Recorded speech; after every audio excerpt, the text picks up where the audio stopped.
someone from our youth to actually come up and represent our community. Please help and welcome Nuha Khan, a local youth activist, to the stage.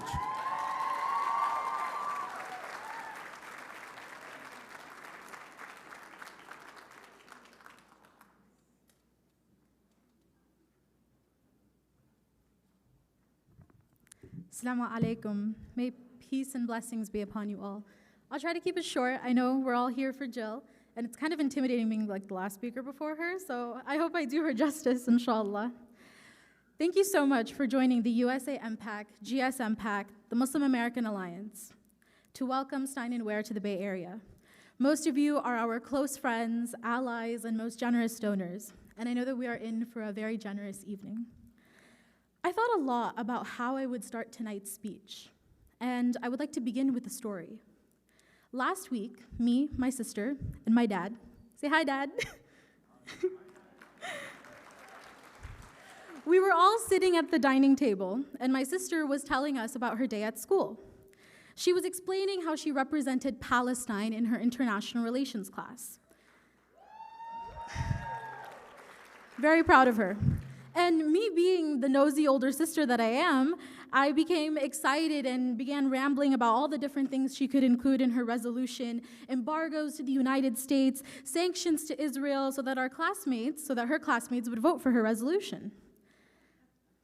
But after a while, she turned to me and said, "Nuha, I'm not worried about this resolution passing because everyone in my class is pro-Palestine."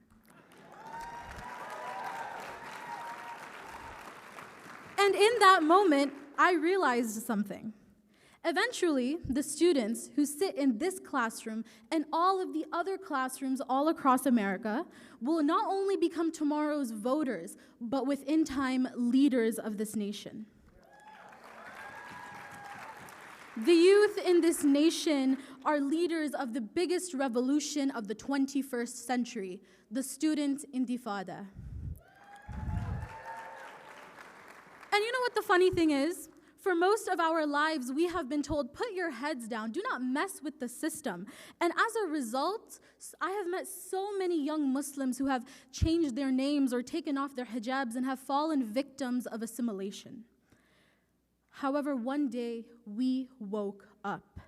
We saw videos and pictures of people our age, the age of our younger siblings, the age of our parents and grandparents being murdered, wrongly incarcerated, and starved at refugee camps, and we woke up. We realized that not only do we have the privilege to exist in our identity as American Asian Indians or American Arabs, but also in our own faith as American Muslims. We as an ummah had an awakening and decided that enough is enough. We began to organize, screaming and calling out the United States and its complicity in genocide and Israel's apartheid on Palestine, demanding that our universities divest from the Palestinian genocide.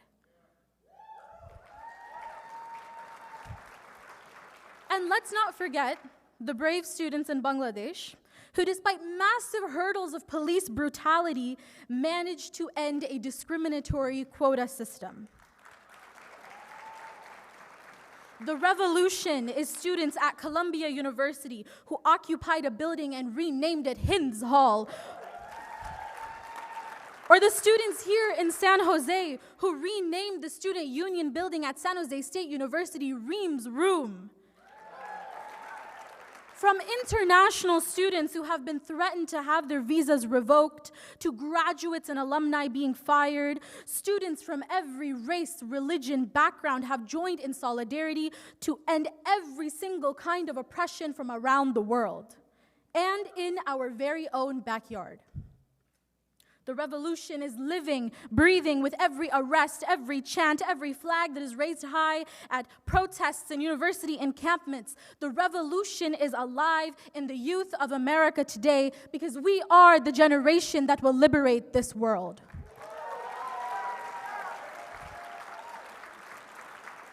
We are the future of America, and therefore we will not contribute to the legacy that this country leaves us.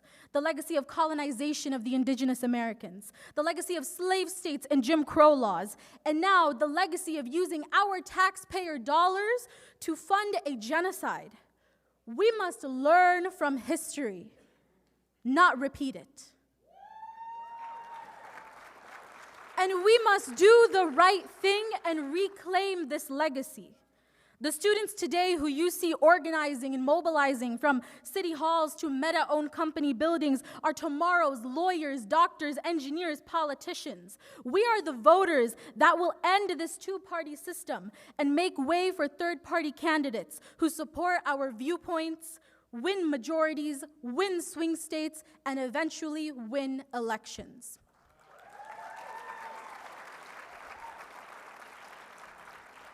However, not all of that glitter is gold. In my time organizing during this election season, I have met so many of my peers, classmates, and friends who have lost faith in our government. We ask ourselves all the time, what is the point in voting? Our planet is dying, our legislation system is monopolized, and there are issues upon issues that I can't even begin to count. And then I look to my parents. I look to the families that are being detained at the borders. I look to the young children that I teach at the mosque on the weekends, and I remind myself that the fight for equity and responsibility in this country is so much bigger than me. And I realize that I have a privilege. With privilege, you have responsibility. And with responsibility comes great power. And with that power, you have a choice. You can sit there and do nothing, or you can use it to change the world. Regardless of whether we choose to vote or not, someone will be impacting the lives of the ones that we love.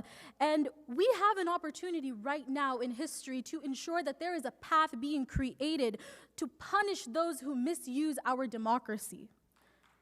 We are travelers in this world, and we will leave behind footprints. We must ask ourselves, what is my contribution to my community? What is my contribution to my country? So to the students across America who are revolutionizing, whether it be writing anti-genocide resolutions for class assignments or piking up tents in front of administration offices, remember that this is our country and this is our future. To the adults in this room, think of your sons, think of your daughters, think of your grandchildren. What world do you want to leave behind for them? Ensure that every single person you know is voting. And ensure that every single person you know is voting for the right person, which is Jill. All right? I'll say it. I'm here on behalf of the youth. Jill, okay? Ensure that you are supporting candidates who so fearlessly defend the rights of our brothers and sisters in Palestine. And inshallah, by any means necessary, we will fight for the life, liberty, and pursuit of happiness for all. Thank you.